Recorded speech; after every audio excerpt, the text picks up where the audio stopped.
નમસ્કાર મિત્રો, આપ સૌનો ખૂબ ખૂબ આભાર. આપના સાથ સહકારથી મારી ચેનલના વિડીયો શેર પણ થાય છે, તમે લાઈક પણ કરો છો, પરંતુ એને સબસ્ક્રાઈબ જોવે એવા પ્રમાણમાં કરતા નથી. તો મારી તમને ખાસ વિનંતી છે કે મારી ચેનલ વાહ ભાઈ વાહ જરૂરથી સબસ્ક્રાઈબ કરો, તો મારો ઉત્સાહ પણ ટકી રહે, મને નવું કરવાનું કંઈ મન પણ થાય અને આપણો સંગાત ખૂબ જ લાંબો રહે. આજે આપણે એક અલગ જ વાત કરશું રેડિયોની, કે જેનો જમાનો અસ્ત થઈ ચૂક્યો છે. આજે 60-70ની વયે પહોંચેલા લોકોને ઝુમરી તલૈયા નામ બિલકુલ અજાણ્યું લાગતું નથી, કારણ કે એમની યુવાનીમાં એટલે કે ગીત ગાવાના દિવસોમાં વિવિધ ભારતી અને રેડિયો સિલોનના ફિલ્મી ગીતોના અનેક ફરમાઈશી કાર્યક્રમોમાં એમણે સાંભળ્યું હશે, ઝુમરી તલૈયા સે રામેશ્વર, નંદલાલ, ગંગા પ્રસાદ કી ફરમાઈશ. આવા નામો ત્યારે અચૂક આવતા. એ સમયે પહેલી વખત તો સૌને એમ લાગતું કે આ કોઈ બનાવટી અને કાલ્પનિક ગામનું નામ છે અને આટલા બધા લોકો એક જ જગ્યાએથી ગીતોની ફરમાઈશ મોકલે એ વસ્તુ શંકાસ્પદ છે. વાસ્તવમાં ઝુમરી તલૈયા ગામ બિહારમાં આવેલું છે. હવે તેનો સમાવેશ ઝારખંડમાં થાય છે. ઝુમરી એ ગામનું નામ છે અને એની બાજુમાં આકર્ષક મોટું તળાવ આવેલું છે, એટલે ત્યાંના લોકો ઝુમરી તલૈયા તરીકે એનો ઉલ્લેખ કરે છે. આશિષ રાજાધ્યક્ષ અને પોલ વિલ્હેમ એ લખેલ એનસાઇક્લોપીડિયા ઓવ ઇન્ડિયન સિનેમા નામના પુસ્તકમાં ઝુમરી તલૈયા વિશે ઘણી રોચક માહિતી આપેલી છે. ઝુમરી એ અબરખનું ઉત્પાદન કરતું સૌથી મોટું સ્થળ છે અને 1950ના સમયમાં ઝુમરીમાં અનેક રશિયન લોકો રહેતા હતા. રશિયા અબરખનું સૌથી મોટું ખરીદદાર હતું. એ સમયે અબરખની ખાણો ત્યારે ખાનગી લોકો ચલાવતા હતા અને ગામ સારી આવકના કારણે સમૃદ્ધ ગણાતું હતું. એ અરસામાં રેડિયોનો યુગ ચાલી રહ્યો હતો અને રેડિયો સિલોને લોકોની ફરમાઈશના ગીતો રજૂ કરવાની શરૂઆત કરી હતી. ઝુમરીના કેટલાક દુકાનદારો બપોરે નવરાશના સમયે રેડિયો સાંભળતા. એમાં એક હકીકતમાં જેનું નામ રામેશ્વર બરનાલ છે, એવા માણસને વિચાર આવ્યો કે ચાલો આપણે પણ મનગમતા ગીતોની ફરમાઈશ મોકલીએ, આપણું પણ નામ રેડિયો ઉપર બોલાય. આ પ્રેરણા એને મળવાથી એણે ઝુમરી તલૈયાના અનેક લોકોને તૈયાર કર્યા, પોતે પણ પોસ્ટકાર્ડ લખ્યા. એ સમયે પોસ્ટકાર્ડ મોકલવા પડતા હતા. એનું જોઈને રેડિયો પર નામ આવવાની લાલચે અનેક જણાએ પોસ્ટકાર્ડ મોકલ્યા અને ગીતોની ફરમાઈશ કરવા લાગ્યા. આ જુવાળમાં વધારો થયો 1957માં, જ્યારે વિવિધ ભારતની પ્રસારણ સેવા દેશભરમાં શરૂ થઈ. ત્યારે લોકોને રેડિયો સિલોન અને વિવિધ ભારતી એમ બે માધ્યમો ફરમાઈશ કરવા માટે મળ્યા હતા.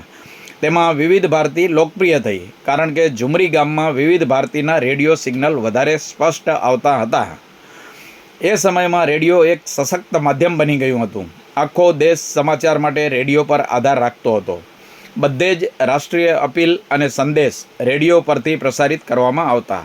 આખો દેશ જો આપણું નામ સાંભળે તો કેટલા બધા લોકો ઓળખતા થઈ જાય. બસ આ એક લગન, એક ઘેલછાએ ઝુમરીને દેશભરમાં પ્રખ્યાત કરી દીધું. રામપ્રસાદને પછી તો ચાનક ચડી અને રોજના 20થી 25 પોસ્ટકાર્ડ પોતાને ગમતા ગીતોની ફરમાઈશ કરતા મોકલવા માંડ્યા. રેડિયો પર રામપ્રસાદનું નામ સતત આવતું. નામ સાંભળીને તેની આજુબાજુના દુકાનદારો નંદાલાલ સિંહા અને ગંગા પ્રસાદ મગધિયાએ પણ પોસ્ટકાર્ડ લખવામાં ચૂકાવ્યું. તેમને પણ પોતાના નામનો મોહ જાગ્યો કે મારું નામ આખો દેશ સાંભળે. અને આ 3 જણના જ રોજના 80થી 100 પોસ્ટકાર્ડની ફરમાઈશ જવા લાગી. પોસ્ટ ઓફિસની આવકમાં નિયમિત વધારો થવા લાગ્યો, કારણ કે ત્યાર પછી આખા ગામે ફરમાઈશી ગીતો માટે ઝુકાવી દીધું હતું. ઝુમરીની પોસ્ટ ઓફિસમાં પોસ્ટકાર્ડનો જથ્થો હજારોની સંખ્યામાં આવવા માંડ્યો. અછતના સમયે પોસ્ટકાર્ડના કાળા બજાર પણ થયા. ગ્રામ્ય ઇલાકાના એક સર્વેમાં નોંધાયું કે દેશભરમાં સૌથી વધુ રેડિયો ઝુમરી તલૈયામાં હતા. ઘરદીઠ એક નહીં, વ્યક્તિ દીઠ એક. અત્યારે ઝુમરીની વસ્તી 1 લાખની આસપાસ છે. ઝુમરીની બજારમાં આજે પણ જૂના જમાનાના રેડિયો અને ટ્રાન્ઝિસ્ટર વેચાય છે. ઝુમરી વેપારનું એક સ્થળ અને રમણીય નજારો ધરાવતું ગામ ગણાતું હતું, પણ રેડિયોએ તેને વિશ્વભરમાં પ્રખ્યાત કરી દીધું. બ્રિટનના ટેલિગ્રાફ અખબારે the impact of listening radio નામના તેના 1975માં પ્રકાશિત કરેલ લેખમાં ઝુમરૂ તલૈયાના લોકોની ફિલ્મી ગીતો માટેની લગન અને રેડિયો પર આવતા નામ સાંભળવાથી માણસ કેટલો આનંદિત થાય છે તેનું મનોવૈજ્ઞાનિક વિશ્લેષણ કર્યું હતું. જગતની પ્રથમ રેડિયો લિસનર્સ ક્લબની સ્થાપના પણ ઝુમરીમાં થઈ હતી. ગ્રામ પંચાયતમાં રેડિયો મૂકી રોજ રાતે સામૂહિક શ્રવણ કરવામાં આવતું હતું. એ જમાનાના બધા લોકપ્રિય ગીતો અને ઓછા જાણીતા ગીતો પણ ઝુમરીના લોકોને હોઠ ઉપર આવી ગયા હતા. અંતકડીનો પ્રસાર પણ ઝુમરીમાં વ્યાપક થયેલો અને શેરીઓમાં તેની સ્પર્ધાઓ થતી, જેમાં ઘર ઉપયોગી વસ્તુઓ અને રોકડ ઇનામો આપવામાં આવતા. ઘણી ફિલ્મોના શૂટિંગ પણ ઝુમરીના આજુબાજુના મનોરમ્ય લોકેશનના કારણે થયેલા છે. અબરખના ઉત્પાદનને કારણે ગામ સમૃદ્ધ હોવાથી ફિલ્મી કલાકારોને પણ 1960ના દશકમાં ઝુમરી આમંત્રણ આપીને બોલાવવામાં આવ્યા હતા.